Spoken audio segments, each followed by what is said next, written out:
Hi guys, it's Karen. Welcome back to my channel.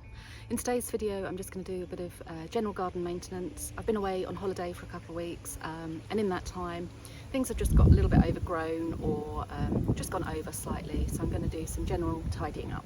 This is Santolina. You can see it's gone over really. The little yellow button heads have lost their brightness and beginning to kind of go to seed now. And I treat this pretty much the same way as lavender. So once it's got to this stage, similar to lavender, just cut back all the stems and it makes a much more compact plant.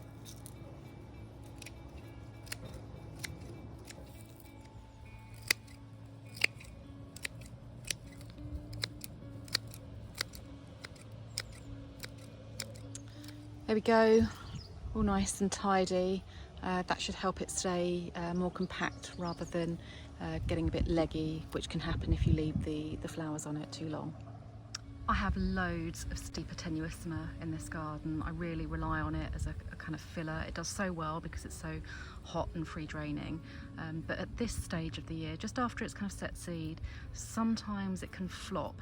And especially if it's going to be wet, and this summer in the UK has been particularly wet. And when it flops, it kind of strangles the other plants and stops them from growing as well. So all I do is just kind of give it a bit of a haircut basically. They call it ponytails, I think, and then I just grab it like a ponytail and kind of cut the top bit off. Not all the way down to the bottom, just enough to stop it from smothering the other plants around it.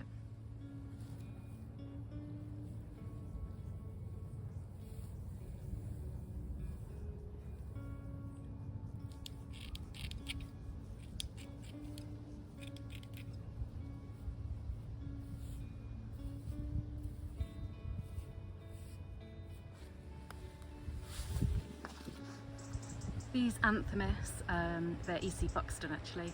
I really love the contrast of the yellow with the lavender, and they look glorious when they're first coming out. But as you can see, kind of past their best now, and I want the plant to put as much energy into its root system and kind of looking after itself rather than putting the energy into setting seed. So I'm literally just going to snip all of these stems off right down to the base.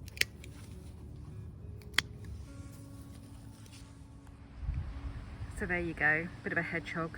Does look quite bare, but I don't know if you can see right down in the centre there is already the beginnings of some new shoots, and that's the part which will bring the flowers next year. Lychnis or Lychnis, I'm not too sure how you pronounce it actually, is another plant that I rely on as a self-seeder, and again it absolutely loves the kind of hot free draining conditions that I have here. This one's gone a bit over. I quite like the skeleton, it gives a bit of structure, but again, similarly to the Anthemis, I don't want it to put all of its energy into creating seed, and I really haven't got a shortage of these plants, so I don't need to collect the seed for this one. So what I'm going to do with this is again cut it right down to the base and stop it from putting too much energy into seed setting.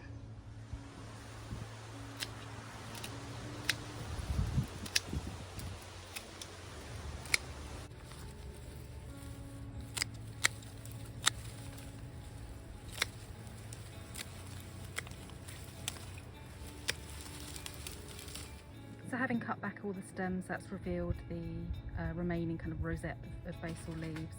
There's a few dead bits in there as well, which I'll tidy up. The other thing it's done is just kind of highlighted a few of the kind of self-set oxide daisies which come from the meadow up the top. I don't want them taking over down here. They desperately want to, so I'll take those out as well and just give it a bit of a tidy up generally. Well, that's it for now. I hope you enjoyed the video, and if you did enjoy it, please do like and subscribe.